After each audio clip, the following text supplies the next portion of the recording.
Okay, let's get started.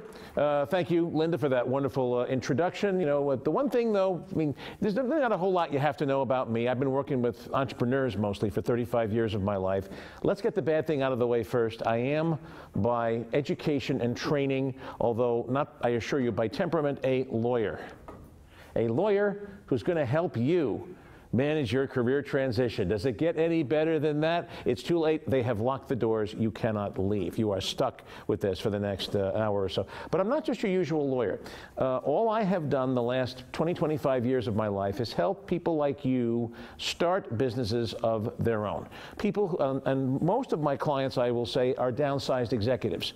These are people who were in corporate America for decades in some cases, and they just decided, you know, this isn't for me. I want to do something else different with my life, and I help them manage that transition to a more entrepreneurial lifestyle. What we're going to be talking about tonight, this program is a little schizophrenic. There are kind of two halves to it. The first half is something I call the Four Horsemen of Corporate America, as in the Four Horsemen of the Apocalypse. Those of you who had art history in college, remember the famous Albrecht Dürer print, the woodcut print of the, what is it, war, pestilence, famine, and death. I want to talk about four megatrends that are affecting corporate America right now and are radically changing the corporate job market. It's almost a fair bet that you will not be working in a traditional corporate job anytime ever again. And I want to explain why that's happening. What are some of the things going on in the world that are making that happen? Okay, then at the end of that, we're going to take a little bit of a change of course, and I want to talk about four words that will help you predict the future. Where is the world going? How do you spot entrepreneurial opportunities? How do you figure out what businesses to be in? There are four words that can help you a lot in figuring out where the world is going. And I want to talk about that for a little bit. Now, these two programs don't sound like they have anything to do with each other, but hang out with me for an hour, and I guarantee you I can not only make them make sense, but I can also show you how the two things are interrelated and how the two things are really just two sides of the same coin. So to begin with, let's talk about the four horsemen of the four horsemen of corporate America, or otherwise known as the four horsemen of the apocalypse. Remember what the four horsemen of the apocalypse were? War, famine, pestilence, and death. Death rides a pale horse. You know that. Death basically cleans up what the other three guys do not get. You know, anybody who's still standing after war, pestilence, and death, you know, war, pestilence, and famine, death cuts them down with a slide, right? With his scythe. That's kind of how it works. We are living in a very interesting time. There's an old Chinese curse, may you live in interesting times. And there's no question that we are living into some amazing times. The one thing you have to know about me, guys, I mean, other than the fact that I'm a lawyer by profession, is that I was a history major in college. My major in college was not economics, accounting, business. All that stuff came later. I was a history major in college, so I tend to take a broader view of the world than a lot of my colleagues at the bar do. And when you look at this at our time from a historical perspective, we are living in a truly amazing time indeed. There is a lot of change going on and has been going on for the last 30 years that has totally transformed the world of work, our society in many ways, and also, too, the employment picture. The traditional corporate employment cycle, those of you who are old enough to remember the world that our parents and our grandparents knew, was a very simple one. You went to college, maybe you did an MBA, you went to work for a corporation, a large corporation. There were lots of them here in Southern Connecticut, headquartered in Southern Connecticut at that time. You worked your way up a pyramid, basically. There were different levels. You worked your way up the pyramid, and at some point, you know, at the age of 55 or 60 or 65, you retired, you got your gold watch, you went down to Florida, and you spent your time fishing. This was the world, the employment world that our parents and our grandparents knew for most of the 20th century. Well, that world, I think I don't have to tell anybody here in this room, that world no longer exists anymore. The corporate job market is just incredibly volatile, and that is not your fault, okay? That is not anything to do with you or anything that you have done. We are living in a very, very interesting time in history. There are four, I want to call them megatrends, that are impacting the entire world in which we live in, but specifically the corporate job market and the world of corporate America. And I want to talk about them a little bit and to show you exactly what's happening in these things. These are things that we cannot change. These are things that are too big for any of us to manage. The only thing we can do is learn how to surf these things and how to surf the times in which we live. There's an old saying, I think it's from Star Trek, time is the fire in which we burn. And that is basically what I'm talking about here. These are the times in which we live. We have no choice but to learn how to live in these incredibly changing times and to adapt to the new world of work, which is what the second half of this program is going to be about. So, without further ado, what are the four horsemen of corporate America? Well, let's play a little game now. For the next few minutes, I'm going to pretend that I am a big company CEO. I am a CEO of a Fortune 1000 corporation. I am the CEO of your former employer. The person you would like to get alone in a dark alley to have a very focused conversation with, right? That's the person I'm going to be that person for the next 5 or 10 minutes. So I'm a big company CEO, and I've got a big project to do. Doesn't really matter what it is. It can be a new product launch. It can be an expansion into an overseas market, something big. And I've got to figure out how we're going to staff up for this. How are we going to gear up to do this big thing that's going to totally transform our company? Maybe it's an acquisition. It can be anything at all, okay? Well, the first thing I'm going to do, before I even think about looking for people, I'm going to look around and do some research, or have my consulting firm, do some research. Let's face it, that's what big companies do. They don't do anything themselves. They hire consultants. And I'm going to have these people find out if there is a machine, a piece of equipment, a software program, or some other type of technology that will do the work that I need done to make this big project happen. Why? Why am I going to look for a machine or a software program before I even think about looking for people? Easy. Well, cheaper, but specifically how? To be efficient. To be efficient. They do perfect work. Machines are always perfect 24/7. They don't make mistakes like humans do. What else? Don't pay benefits. You don't pay them benefits. That's right. Don't pay them a salary. Yeah, no salary. There's no work-life issues. They work 24/7. They don't complain at all. That's exactly right. Right? And when they get obsolete or when they've done their job, what do? You pull the plug and you sell it on eBay. That's basically what you do. Exactly. There's no loyalty. There's no commitment. There's no retirement. There's no benefits here. And machines do perfect work. Okay, as opposed to human beings who are, all of us, infallible. We all make mistakes at some time or another. We are living in the middle of one of the great technology revolutions of all time. Remember I said I was a history major?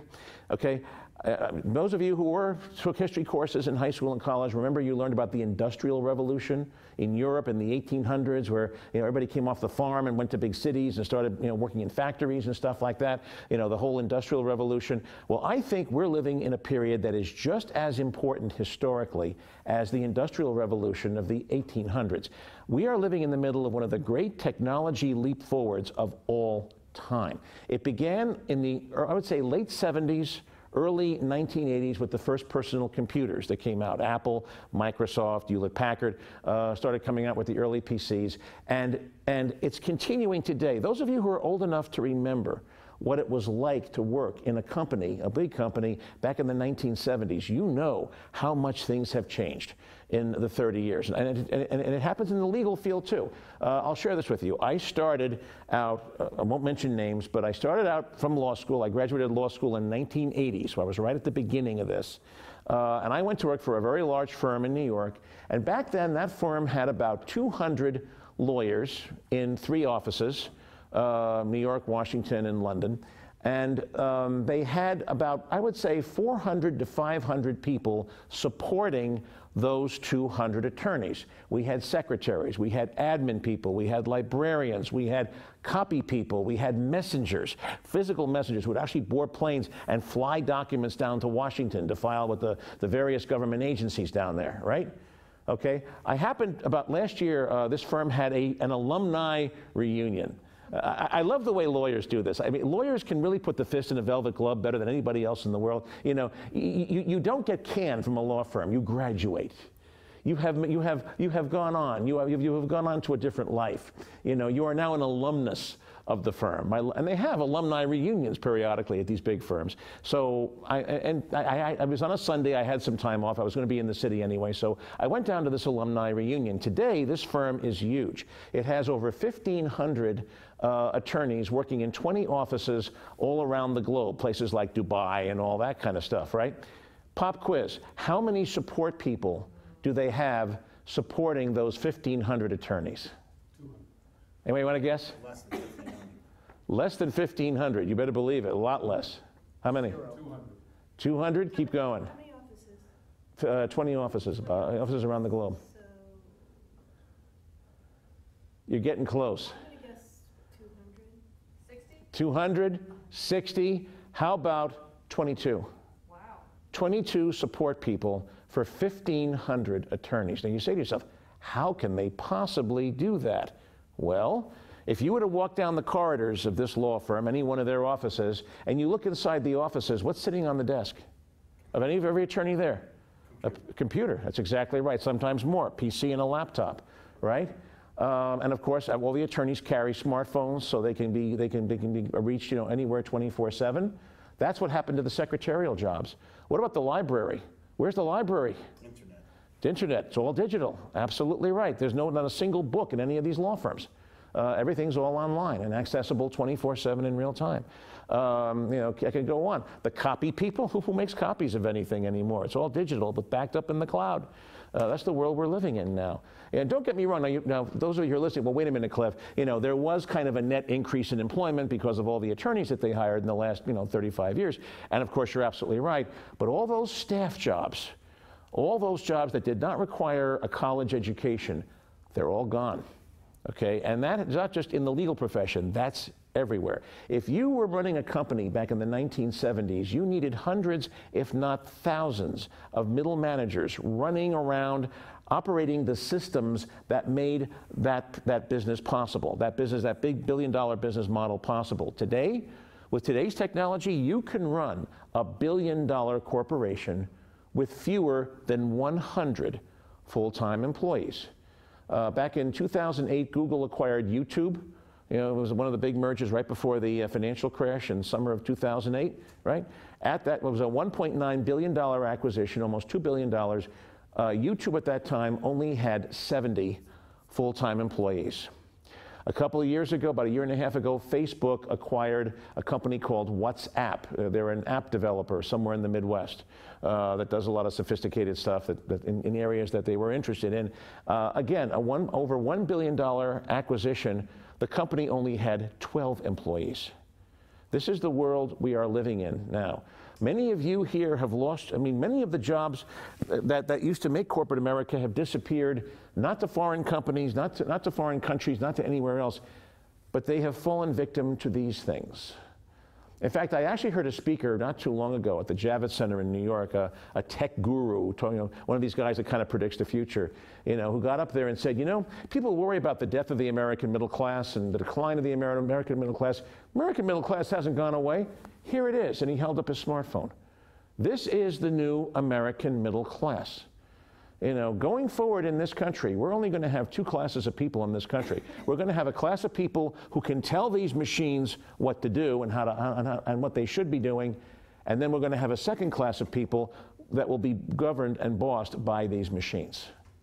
This is the American middle class. This is the middle management in corporate America in my left hand. And this is what has been happening. Studies in both the US and UK and Canada have shown that most of the jobs that have disappeared that are not coming back are the jobs that have been replaced by technology. And I find it highly ironic. Am I the only person in the world who finds it highly amusing and ironic that one of the architects of this great technology revolution that we've been living in the last 30 years was a guy named Steve Jobs? Am I the only person who finds that somehow ironic or poignant, because those machines that those guys invented back then have done more to kill jobs in this country than just about any other technology in the history of mankind. Unlike previous technology waves. Now, some of you with a sense of history will say, well, wait a minute, Cliff. I mean, you know, yes, I mean, the car replaced the horse and buggy, and it cost a lot of jobs, but those jobs were replaced. And it's true, you know, the cart drivers all became train conductors, and then the train conductors became taxi drivers and all of this stuff. But this technology revolution is different. This is not a job-creating revolution in technology. This is a job-killing technology revolution. I am sure that Google and Apple, you know, these companies employ 10, 15, 20,000 people at each of their headquarters. Okay, let's just say 1 million people for the sake of argument. What about the other 20, 30 million Americans who've lost their jobs in the last 20, 30 years because they become obsolete due to technology? I don't know where those people are finding jobs. I don't think that we're seeing as many tech startups that are necessary to absorb all those people, especially the older folks, the baby boom generation. Here's a piece of advice. If you have kids who are in school right now, whatever else they want to study, whatever else they want to do, teach them how to code. Spend some money. There are places in New York where they teach basic coding. It's like, you know, I went to typing school, you know, on weekends. I went to some secretarial school, you know, where I learned how to type, you know, 50 words a minute on the weekends. There are schools that will actually teach kids, high school and college kids, how to code the various types of computer software. Make an investment in that. It's probably the best investment you'll ever make in your kid's future. You want your kid, you know, if that tech guru at the Javits Center was correct, if this is the new American middle class, you definitely want your kid up here. You do not want your kid down there. Okay? So this is the first revolution. Okay? So back to my little fun example here. I'm a CEO of a big company. I got this huge project I have to do, whatever it is.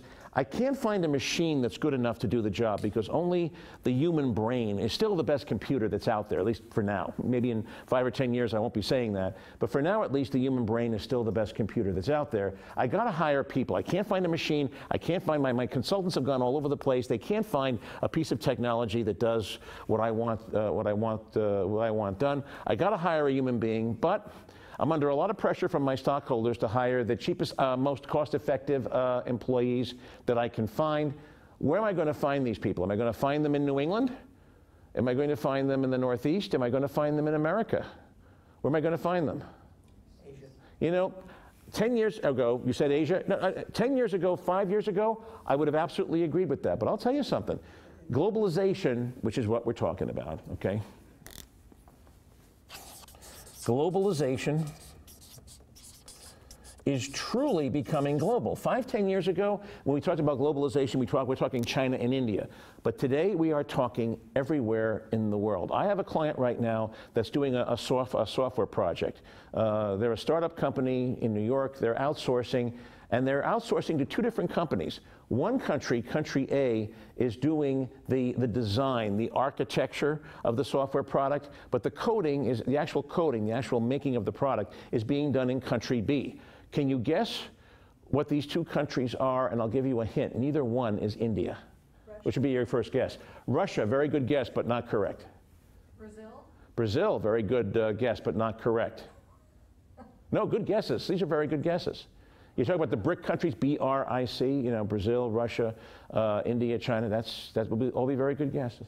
Well, let me tell you, the design and the architecture is being done in China. Now you say to yourself, hold on a second, I thought China was all about manufacturing, low-level plastic, you know, wood toys and stuff like that. These guys are getting very sophisticated. That's very 1980s, 1990s thinking. China is doing incredible things in terms of software. And the coding is being done in Vietnam. The Chinese outsourced the coding to Vietnam because they could get a better deal. They get cheaper labor there than they do in China. Can you believe that? In fact, some of you know, if you read the papers, China is making incredible investments in sub-Saharan Africa. They're building a lot of factories and things in places like Zambia and Gambia and Botswana and places like that, you know, which is a good thing for the world in general, but it also means that they're outsourcing. The Chinese are outsourcing for cheaper labor. In manufacturing especially, it's a real race to the bottom to get the cheapest labor. and it is not here. You know, things may be changing. I'm reading a little bit more about companies that are bringing things back to the U.S., but it's very high-tech, very craft type of manufacturing that's being brought back to the U.S. The bulk stuff is still being done overseas and probably will for the remainder of our natural lives. So globalization, outsourcing, I don't have to tell you a lot about that. That's something you already know about, okay? So back to my example. I'm a big company CEO. I got this big project to do. I can't find a piece of machinery, software, cloud-based solution that will do my job. I cannot find people overseas to do this job because only Americans have the necessary skill set to do the particular job that I'm thinking that we need done. I'm going to have to hire Americans, but I don't have to hire them as employees. I can hire them as independent contractors, or as we call them, 1099s for the IRS form that you get every January. We are seeing a revolution in, I mean, this is also called outsourcing. When we think of outsourcing, we think of the whole global revolution and outsourcing to Asia, but this is also called outsourcing. A lot of companies are losing their W-2 employees and hiring, in some cases, the same people back as 1099s and as independent contractors. Why? What's the advantage? Why if you're an employer, would you rather have somebody be a 1099 rather than a W-2? No benefits, no benefits, same thing. It's all based on contract. You know, it's all based on contract. The person works out of the house usually. They don't have to have overhead. There's no office space. Oh, you may want them to come in like a couple of days a month or something or whatever, you know, so they can meet their team members. But in general, 1099s are pretty independent folks. And I will tell you something. Now, some of you are thinking, well, okay, I know where Cliff is going with this. A lot of people are looking to fill that hole by doing work as consultants for corporate America, and that's absolutely true. This is where a lot of opportunities are right now for a lot of you kind of people to go and work for big companies as 1099s. But always keep in mind, I do a lot of consulting agreements for my clients, my law clients, and I'll tell you something. Every consulting agreement with a big client has a clause in it that says that the company can terminate the contract with or without cause, with or without a reason, on 10 days' notice.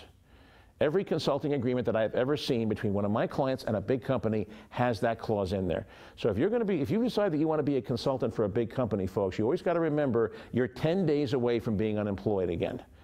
At any given time. That company can pull that plug at any time, for any reason, has nothing to do with you whatsoever. So the key to surviving as a consultant is you got to have more than one client. Never fall into the trap of working for just one company, because that 10-day clause could be pulled at any time. You want to work for at least two companies so that at least if one contract disappears, you have at least a chance that the other one will keep going and keep providing you with income every week, every month, whatever. But the world is going 1099. No longer do people talk about employees now. They talk about project managers. Do you hear the change in the nomenclature? That's what's going on here. Okay. Then, last but not least, okay, I'm a big company CEO. I got this big project to do. I can't find the technology that will do this job, the work that I need done to make this project happen. I can't find anybody overseas. I got to hire Americans, and I want to hire them as W-2 employees because, let's say, these folks are going to have access to a lot of confidential proprietary information about the company. They're going to have access to some of our trade secrets. And I don't want those things floating around the economy, because that's what happens when you hire 1099s. They all talk to each other. They all talk to everybody else. And the next thing you know, your trade secrets have evaporated into the marketplace. Can't have that happen, right? So I'm going to hire one of you as full-time, W-2 with benefits, the whole bit. I'm going to hire you, a couple of you guys, to work for me and to work on this project. You're all looking at me like, oh man. I wish I could take a reverse selfie of you guys. I mean, I'm not seeing any love in this room at all. I'm not seeing any enthusiasm at all for this. Here, I'm offering you a job, dude. This is exactly what you're trying to do, what you want, right? Because let's face it, and I know why you're not enthused. Because if I'm going to do that, if I'm going to incur all those expenses and pay those employment taxes, and if I'm going to pay all that overhead and provide you with a computer and all that kinds of stuff, if I'm going to spend all that money on you as a W-2 employee, I'm going to get that back out of you. I am going to work your ass off. There is no such thing as a 9-to-5 job in corporate America. I want to see you working at least 10 hours a day, Monday through Friday. I want to see you coming in for at least a few hours on Saturday, maybe Sunday as well. And for those times when you're not in the office, when you're with your family, I'm going to give each one of you, at the company's expense, one of these wonderful things that you can strap to your belt so I can grab hold of your ass 24/7 whenever I want to. And by the way, because you are an exempt employee, you are not an hourly worker, you are a professional, you're an executive. I don't have to pay a single dime in overtime for all of that, that extra time that I'm demanding that you work over 40 hours a week. That's how the federal wage and hour laws work. You're an exempt employee. You're not a factory worker. You're a professional. Professionals work, you know, extra hours for no money. What a beautiful world we live in, right? Now, of course, I'm kind of exaggerating a little bit for dramatic effect, but am I wrong about this? Of course not. This is the world of work that we are living in. I call these the four horsemen of corporate America. And actually, there's a fifth horseman, too, which is not on this chart. And that is the fact that companies now have shortening life cycles. It used to be that if you went to work for a company like General Motors or GE or something like that, you could count on at least the company being there for the entire length of your career. But that's not happening anymore. A lot of big companies that have been around for hundreds of years and whole business models are disappearing now. Book publishing, anyone? Anybody want to go into the publishing industry?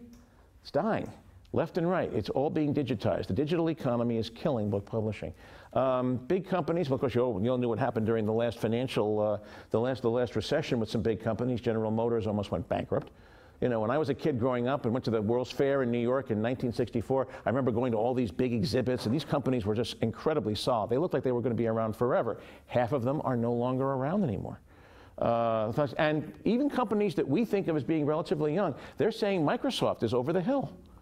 They're saying that Microsoft is considered now to be a mature company by many business analysts and scholars. And there's a company that was only founded in 1984.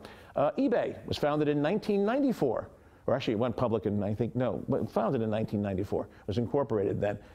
Here's a company less than 30 years old, and already they're talking about it as being a mature company over its life cycle.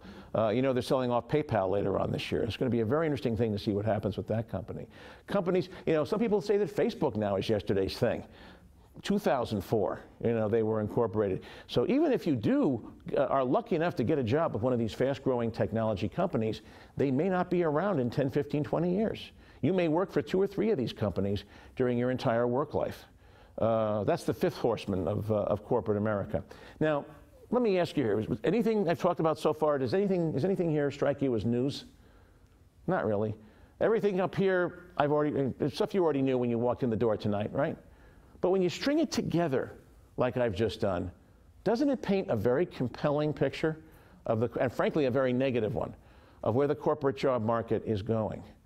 These are the things that are happening now in the corporate world that are going to really, I don't think any of us, and certainly those of us who are baby boomers, we're not going to see that old world happen again where you climb the corporate ladder. That world will not return again ever during our lifetime. And we can't count on it, and certainly our children and our grandchildren cannot count on that. They're going to have to turn into very, very different people. The world of work is going to be very, very different for these people. Okay? So it's kind of a bummer. I'm sorry, but I don't like to be, I'm not by nature a negative person, despite the fact that I'm a lawyer. I don't want to just leave you with that. I mean, this is just some interesting information coming from a former history major, okay?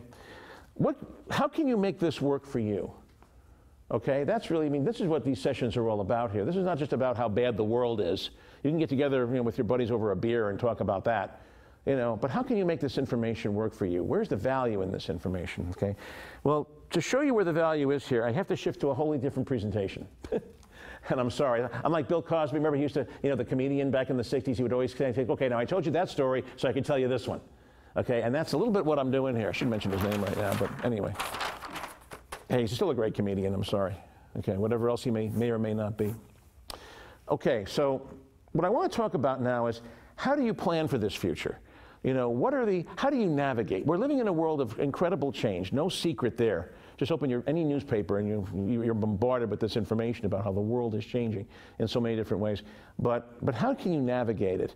You know, what are some of the lodestars that you can look at, you know, to sort of figure out where the world is going and plan for your role in it? Well, believe it or not, the number 4 also comes up here as well.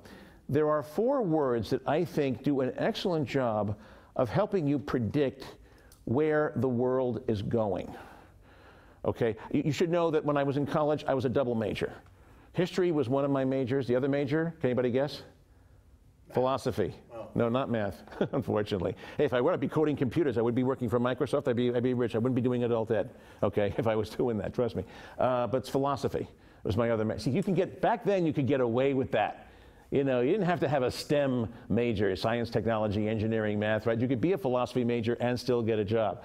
I think philosophy is great, by the way. Philosophy is one of the most useful majors any college kid could have. But if you have a kid who's doing philosophy, don't beat him up with a baseball bat quite yet, because you do get a lot in philosophy. Certainly if the kids wants to go on to law school, it's probably the greatest major you could possibly do, because it teaches you to think critically and question everything and do all that kind of stuff, which, you know, a lot of things don't do. But now we're shifting from my history major now to my philosophy major. I want to talk a little bit about 4 words up on the board and there are others too. I'm not saying these are the only 4 words that are out there, but these are also 4 megatrends that are projecting us into the future, okay?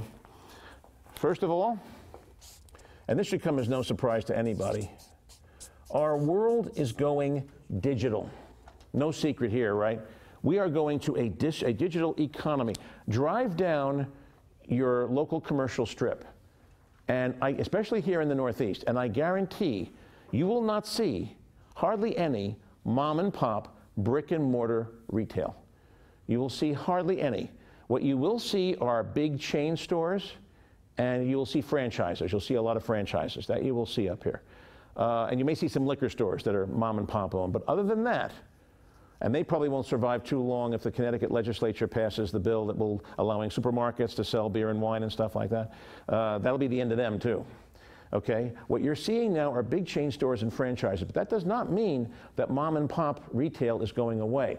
It's going online. Go to Amazon.com.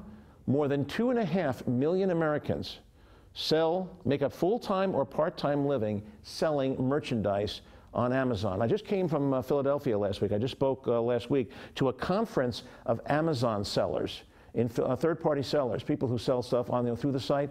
500 people showed up to that one conference. And there's dozens of these things that go on. eBay, over 3 million Americans sell stuff on eBay, full or part-time. You ever go to your local Target or Walmart, you see somebody with a cell phone and they're snapping things at barcodes? You're wondering what the hell are they doing? They're taking selfies of barcodes. They're finding out where the bargains are. They're finding out stuff that they can buy and then sell on eBay or Amazon for a profit. That's who those people are. Go to your local library book sale at every year, right? Your library always has a book sale right every year. Go at 5:30 in the morning. There's a line out front of these guys, these very scruffy looking guys with boxes, and guys who look like illegal immigrants, you know, standing next to them, right? These are eBay sellers. This is what these people are. They go in with the boxes, they just clean the shelves off and just throw them in and sort them out later and sell them on eBay, Libris, and other sites. Our world is going, our economy especially is going digital. Everything is happening online. You can have a virtual life. There's actually a site called virtuallife.com. You've heard about this one where you create an avatar, right? And the avatar goes and does things and interacts with other people's avatars, even when you're not looking. It's like your avatar is having its own little private life going on out there. It's kind of interesting stuff that's going on. For those of you who are interested, by the way, there is a trade show every year. It's in New York every fall, and it's in Los Angeles every spring, called Digital Life. If you go online and you search for Digital Life Trade Show, you'll find the website for these. This is an amazing thing. It's worth $50 for a day pass, because these are all the companies that are working to create a digital future for everyone. You know, where people walk around with headsets and stuff, doing virtual reality type of stuff. This is where all those folks live, is on that trade show. And by the way, if you're looking to network and find jobs with some of these companies, that's a good way to find some of these people too. The Digital Life Trade Show is very well known. It boggles the mind what's being developed right now that can help people basically live outside of reality. Very, very interesting stuff that's going on here. Our world is becoming digital in a very big way. Brick and mortar is not going to work it. It's not going to cut it anymore. If anybody asks you to run a bagel shop or something like that, this is a business that will probably, I mean, bagels are not going away, but the delivery mechanisms are going to be a lot different in 3 to 5 years. I don't know if there's going to be bagel shops anymore. There will be services that will deliver the bagels to your home. Or something like that from a remote warehouse. That's the world we're going to. You're going to be, and especially the millennials, you know, the next generation coming up, you know, they live on their smartphones. And there are hundreds of companies looking to find smartphone solutions for just about every brick and mortar business that has ever existed. No secret there, okay?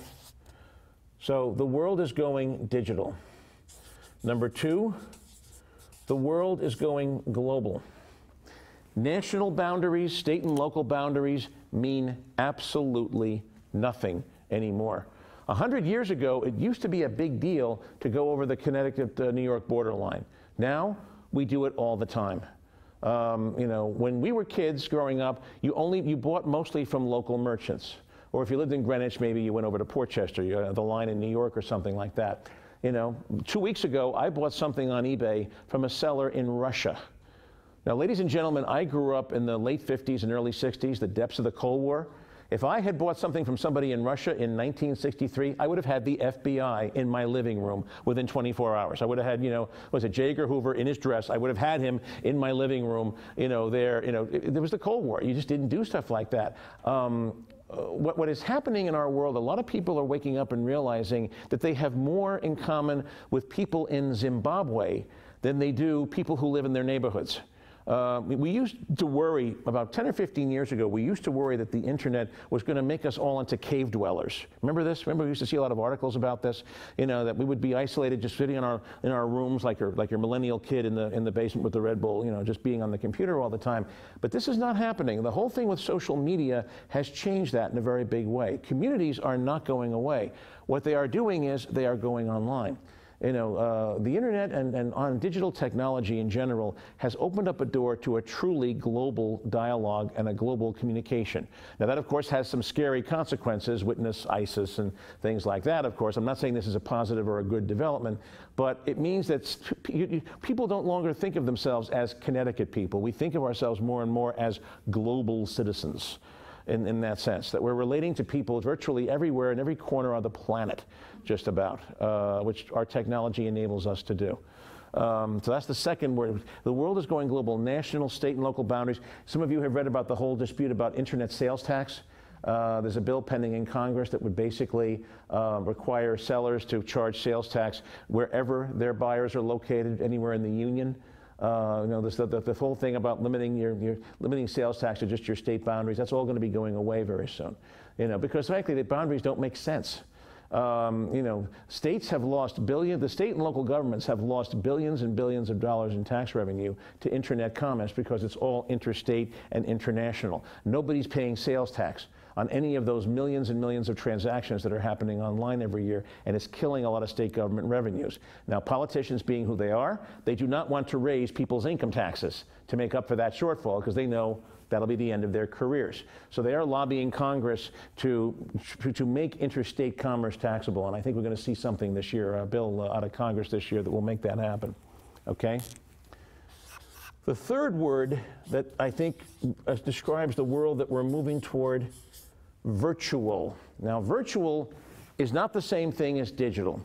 Virtual means we're no longer going to have organizations and institutions and big companies the way we had them in the past. We're not going to have organizations and we're not going to have hierarchies. What we're going to have instead, can anybody here picture in your mind a lava lamp? Can you do that in your mind? Remember the lava lamps from the 70s, right? These things, and they had these globs of some kind of viscous fluids and stuff like that, different colors. Very gorgeous, very psychedelic, actually. You know, I am told that if you're stoned, it's really beautiful. You know, I've never had that experience, but anyway, this is kind of beautiful anyway. But you know, can you picture the lava lamp? These globules of fluid that kind of like they mesh together and they come together and they kind of pull apart and they go in different. And one piece goes over there, the other piece goes over there.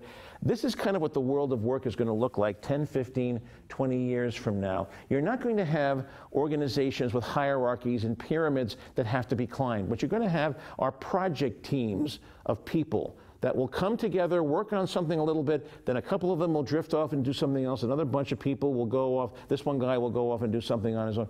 You're going to have a lot of that, and it's going to be constantly interacting like a lava lamp.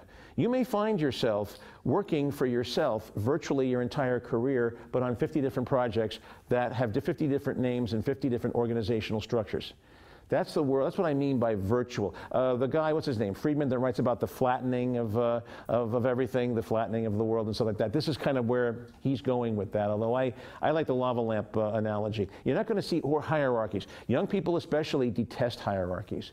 They don't want, the idea of having a boss is negative to them. Whenever I form a company involving millennials, my biggest challenge is, okay, now who's going to be the boss? Nobody. We're going to do everything as a team.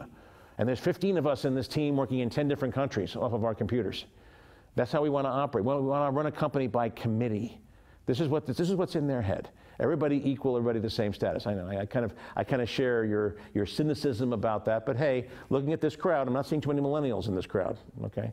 You know, I mean, if this were a millennial crowd, they'd all be saying, sure, dude, yeah, that's what's going to happen, man, you know, that's just what's going to happen. But here, my caricature of a millennial. There you go. Take that, multiply by 60 years, that's the millennials. Okay, all right, that's what I mean by virtual. And then last but not least, I don't really have one good word for this, so I'm going to put two down, well, actually three. 24/7. The old social rules that used to separate our work life and our home life and our education life, these conventions are breaking down. I mean, how many of you have worked on a Sunday recently? Okay. How many of you did something fun on Wednesday? Okay, this is the world we're moving toward. The idea of certain days being devoted to work, certain days being devoted to family, this is all kind of breaking down. In the new world of work, you're going to be doing a little bit of work every day. You're going to be playing a little bit every day, and you're going to be studying every day a little bit. You know, and I do this now. I mean, yesterday, I just worked about 5 hours.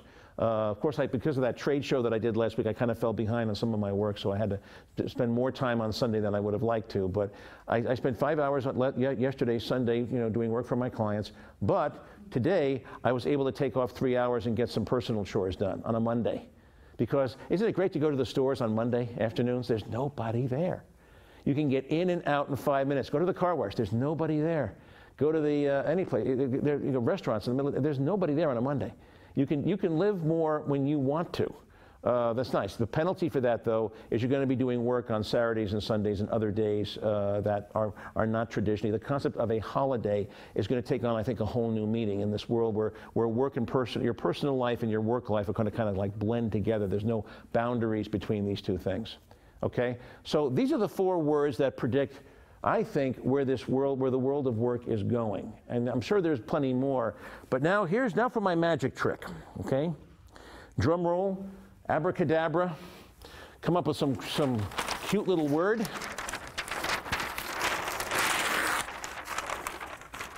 Take a look at these, and now I'll use myself as the billboard. Take a look at these. Do you see any connections? I think you should. What's going on over here is simply the mirror image of what's going on over here.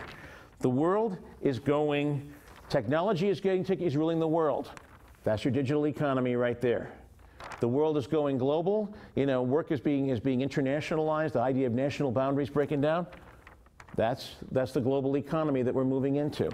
Okay? The 1099ing of America, there's your virtual economy going on.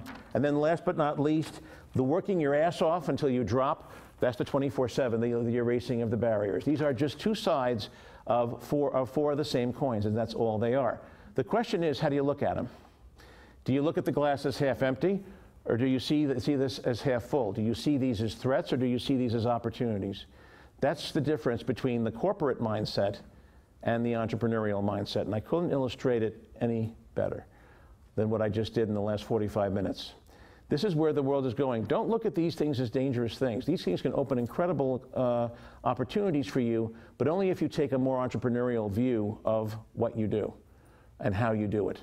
And that's my key. I'll take the last 10 minutes and I'll talk a little bit about myself. I didn't really give you much of an introduction to myself, but I'm going to do that now.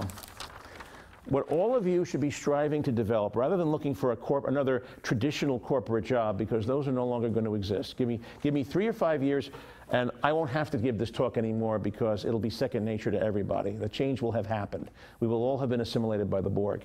Okay, what you are looking to develop with your career transition is what I like to call a portfolio career.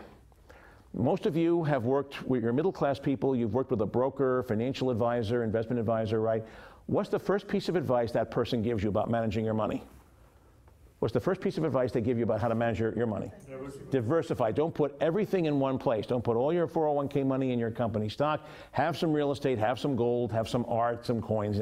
Because that way, whatever is going on with the economy, something is working. Something is driving revenue to your bottom line, okay? That is great advice for managing your money. That is also great advice for managing your career. And that's probably the first time you've heard that.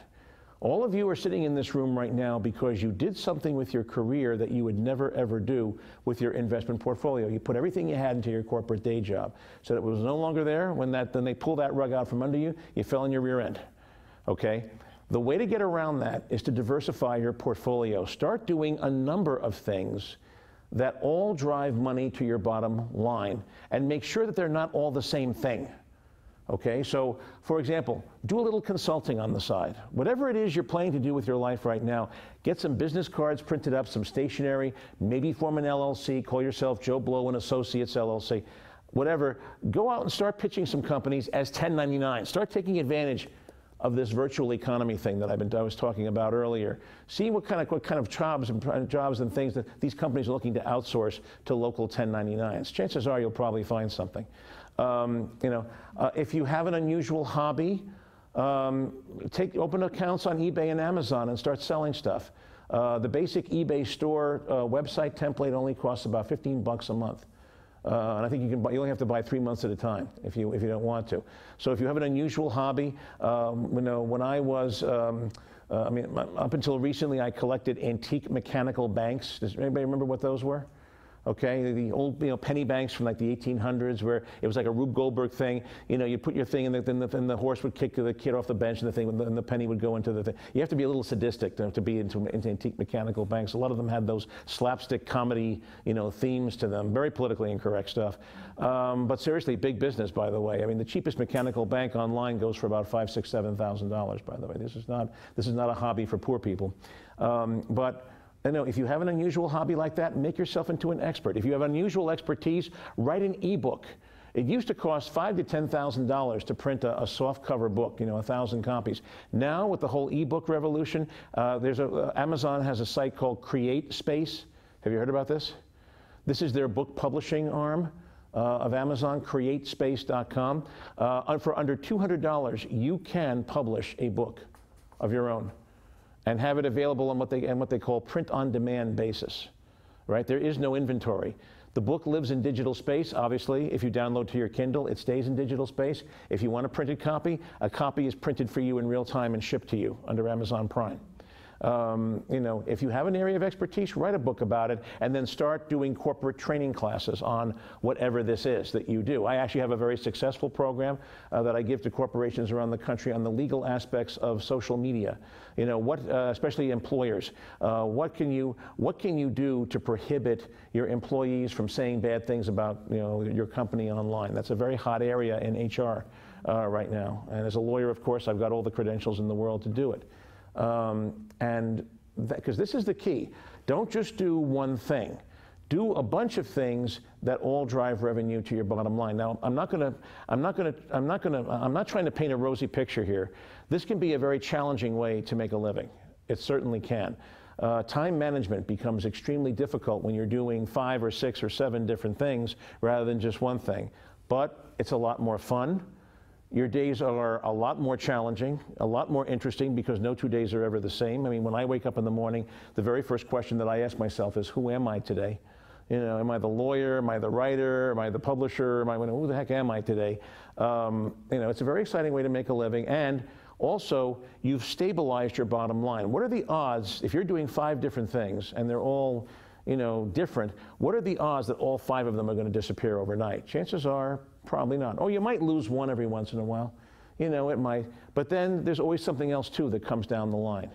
Right now, I'm doing about 9 things, which is way too much, to be honest with you. There are days where I feel like people ask me what I do for a living. I tell them I'm a professional juggler, which is not too far from the truth, actually, because every day I'm juggling all this. The time management when you're trying to do 9 things is very difficult, but it's a lot of fun. And, I'll share with you, I am making more money than I have ever made in corporate America. In the 10 or 15 years I worked on Wall Street. I won't share numbers with you, but I have no trouble paying a mortgage on a house in Fairfield with what I make doing this.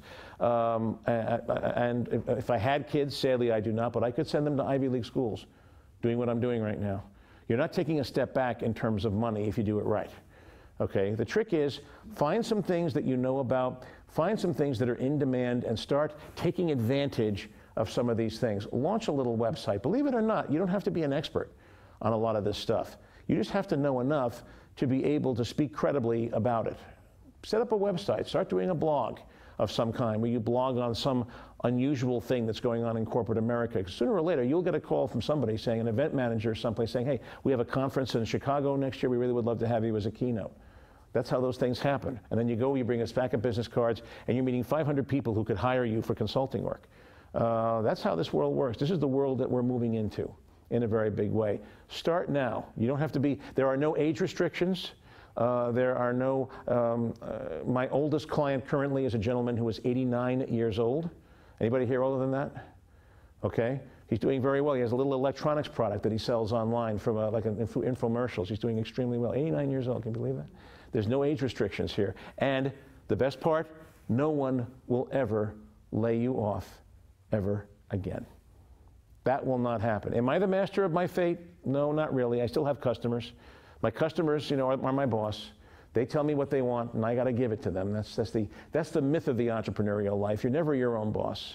You never are. You always have a boss. It's just that the boss doesn't live with you in the office. It's your customer. You don't do what you want to do. You do what your customer wants you to do. But if you do it, and if you do it the right way, it can be incredibly rewarding, and you will never find yourself in a room like this ever again. You'll probably be giving talks to groups like this, which is a hell of a lot more fun. So that's the 4 horsemen of corporate America, the 4 words you need to know to survive in the current changing economy. Thank you very much.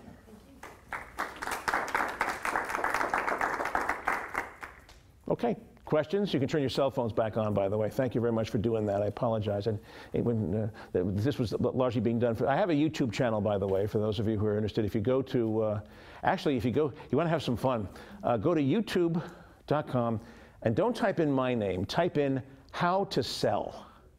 How to sell, S-E-L-L. I got a killer video up there. I've got about 80,000 views on how to sell anything to anybody. A lawyer teaching you how to sell. Can you believe that? And I was serious. I got a viral video on YouTube. It's incredible. This thing is going gangbusters. And I also have a thing. If you go on YouTube and search for Cliff Enico, you'll also see I got a bunch of videos, mostly score programs that I do. Some of them are in this room. You'll see Linda again, which is also a good thing. I'm only kidding. But seriously, any questions about this stuff? This is not a how-to program. This is more of a deep think, where are we going kind of thing. So seriously, any philosophy majors here? We'll go at it. Anybody? Well, yes. I just have a comment. It's very interesting what you're saying. I think it is applicable to a lot of us here, but not applicable to the millennials so much yet because they lack experience. Other than, yes, they may be very tech savvy. But I don't know that. Yeah, the question really is how applicable is this to millennials? It's an interesting thought because you're right, they're not formed yet. They're in their teens and 20s and stuff, and let's face it, nobody in their teens and 20s knows really what they want out of life. That's something I don't think that changes from one generation to another. But they are very different because they grew up with this technology. This technology is second nature to them. Like television was for the boomers. That was our transformative technology. Turn that thing off. Turn off that boob tube, the idiot box. Remember that? Right? A lot of what our parents did to us, we're doing to the millennials when they say, hey, get off your phones here. You're gonna wear out your thumbs. Okay? We're doing the same thing to them that our parents did to us in some respects with television. So the answer is, I don't know. They do look at the world very differently. They speak differently. Have you ever talked to millennials? They don't talk like we do. No, really, they don't. They use a lot of the emojis now and stuff like that. I'm starting to get text messages like from my niece and nephew that are nothing but it's like the old Rebus puzzles. I got to figure out what the hell they are, what the symbols stand for. You know, what is a face with one horn going like this? What does that mean? You know, I have no clue what that means. It's almost like they're going to like a pictographic language, like Chinese or Japanese or something like this. Is where the earliest languages were pictographs, right? And that's where the emojis are kind of taking us kind of full circle. And it's an amazing thing to see how they look at the world, where they take all this stuff for granted. See, we don't. I'm preaching to the choir a little bit here with some of this stuff, because I know you're just looking around the room. You know, you guys share my view of these things, but they're going to live a very different world. And is it going to be a better world? Is it going to be a worse world? Well, who the hell knows? I mean, you know, nobody does. You know, certainly this technology has enabled a lot of incredibly powerful things. It's also enabled ISIS to get into people's living rooms here in the U.S. And that is a little bit scary. I mean, we're not talking about armies and nation states anymore. We're talking about the lava lamp. We're talking about those globs of people getting together, right? That's what we're talking about. That's what ISIS basically is. It's a state of mind. It's not an organization. Investment vehicle go?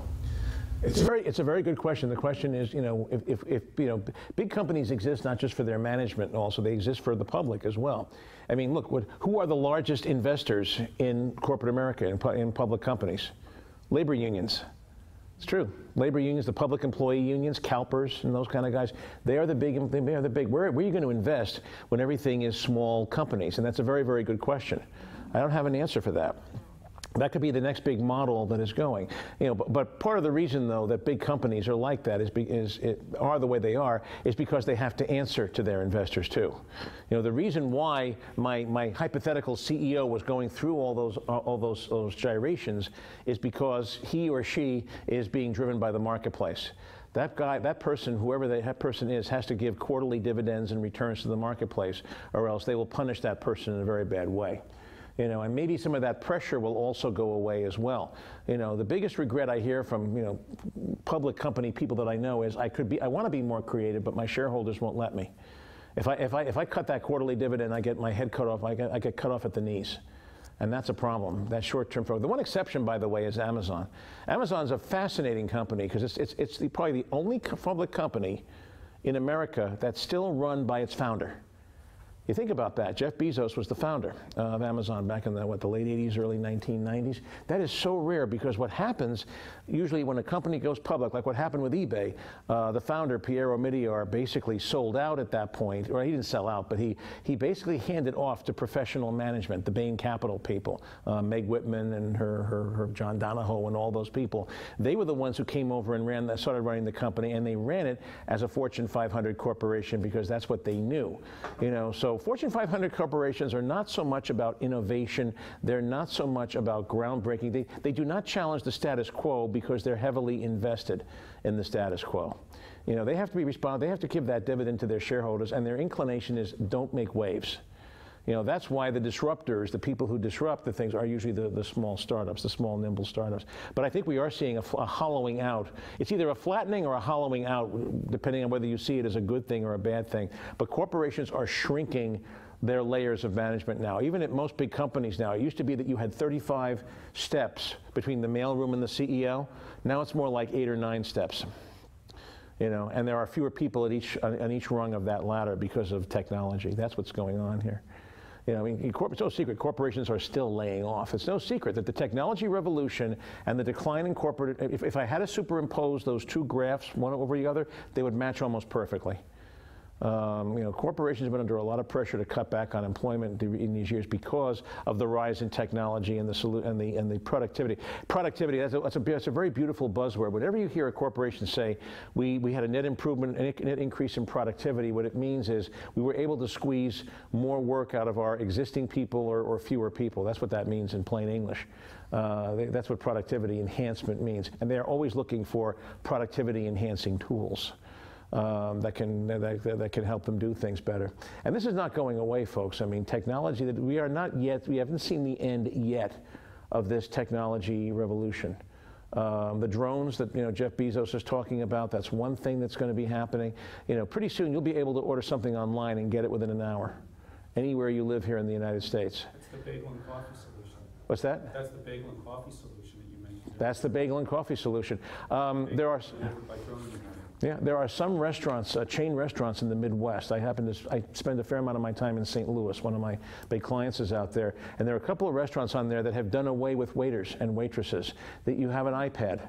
You order through the iPad, and they have one or two guys, men, who actually bring these things out to you, your dinner out to you. They can run the whole restaurant. They can do 200 seats with two employees, is what they can do.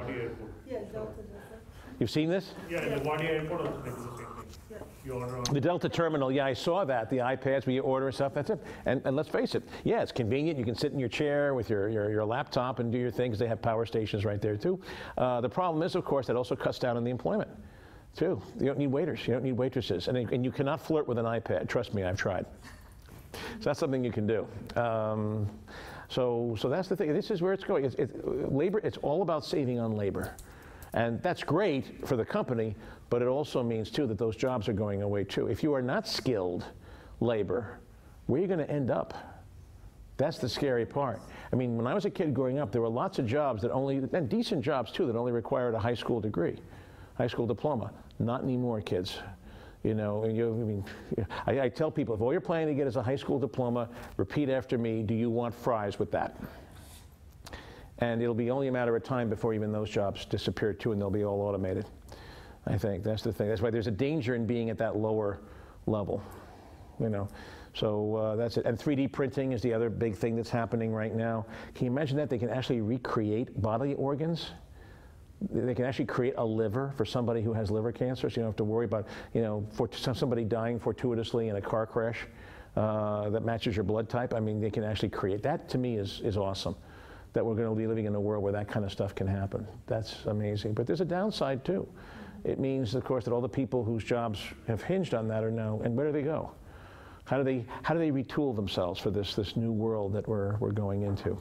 You know, that's why I tell people, if you have kids, especially in high school and college, teach them how to code, because that skill is going to be so important. They're going to be having, sometime in their life, they're going to have to develop some software application of some kind just to be able to survive. At least that's what I see happening. But that's just a question. 10 years from now, I may say, hey, totally wrong. Donna, take the YouTube video down. It's not working anymore. It's not what happened. You know, we could be fighting World War III, too. You know, back in the early 1900s, did you ever read The Proud Tower by Barbara Tuchman? I mean, it's a great book of history. It's about a lot of things that were going on in the years between 1900 and 1910, how everybody kind of thought it was the end of history back then, that everything had been invented that was ever going to be invented, and people were very optimistic about the future. And then, of course, 4 years after that, what happened? August 1914. And the 20th century all went to hell at that point. So, you know, who knows, you know, what the heck's going to be happening. On that cheery note, by the way, I do have a book to give away. You know, so I don't know. I usually do trivia contests, but it's kind of hard to do trivia with a program like this. But here, let's just do this right way. The Four Horsemen of the Apocalypse. Where did they make their first appearance in literature? Where did they first come from? The Bible, is that? What's that? The Bible, is that what you're saying? Where specifically? Book of Revelation. Book of Revelation. Thank you. You get the book. That's it. That's where they come from. That's it.